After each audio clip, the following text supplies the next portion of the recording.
Being the son of Johnny and June Carter Cash was my path. That's all. It was an interesting path. I'm grateful for the path that I had. It's hard for me to say that my experience growing up was unique, was a struggle, was glorious. My experience was solely my experience. My parents were my best friends when I was a kid. We had wonderful times together. We went on great adventures together. We had good times and then we had struggles. We had bad times, we had painful times. When first I was approached with the idea of writing a book about my mother, it took me a while to actually make up my mind to do it. I knew it would be a major undertaking. I knew it would be a spiritual journey, but I also knew that it would probably be a path of pain and grief also because of the loss. But I felt like it would be a wonderful legacy to leave for my children and say, who was your grandmother? Well, this is who she was.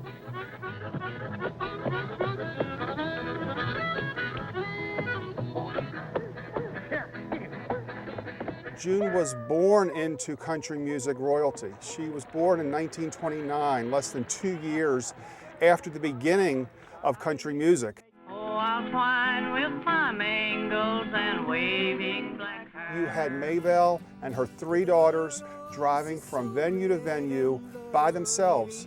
They were the beginning of the strong female presence in country music. June knew Hank Williams. She married the Opry's greatest star at the time, Carl Smith. She knew Elvis. She was best friends with Patsy Cline. All of this was before Johnny Cash ever came into the picture. Going west to Kentucky, down the road. My mother stood for good things. She stood for purity. She stood for relationship with family. She was an image of a strong Southern lady.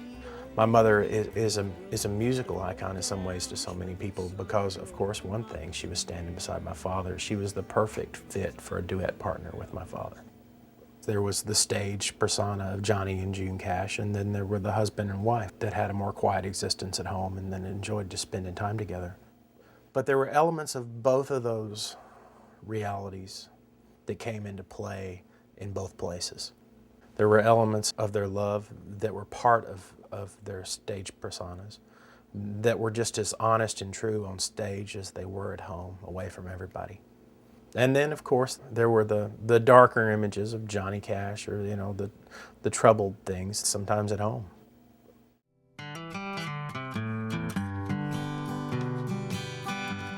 This was not an easy book for John Carter to write.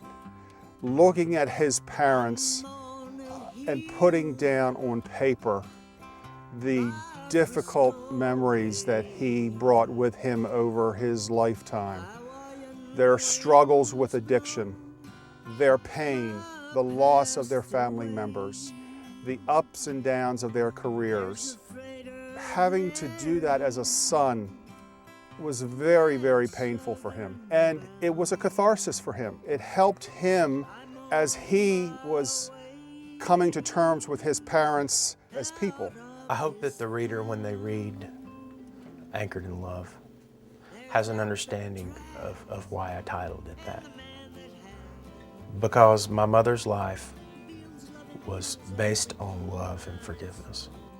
She was forgiving. As much as anyone I've ever known in my life, she had that spirit within her. That was who she was first, before she went into the public, before she told of this faith. She whispered in quiet prayer before she sang the songs of glory. Well, there's the dark and a troubled side of life. To look into the life of my parents and to study their life in a scholarly way was a unique experience for me, something I had never done. It became apparent that I didn't know nearly as much as I thought I did. There was a mystery about them.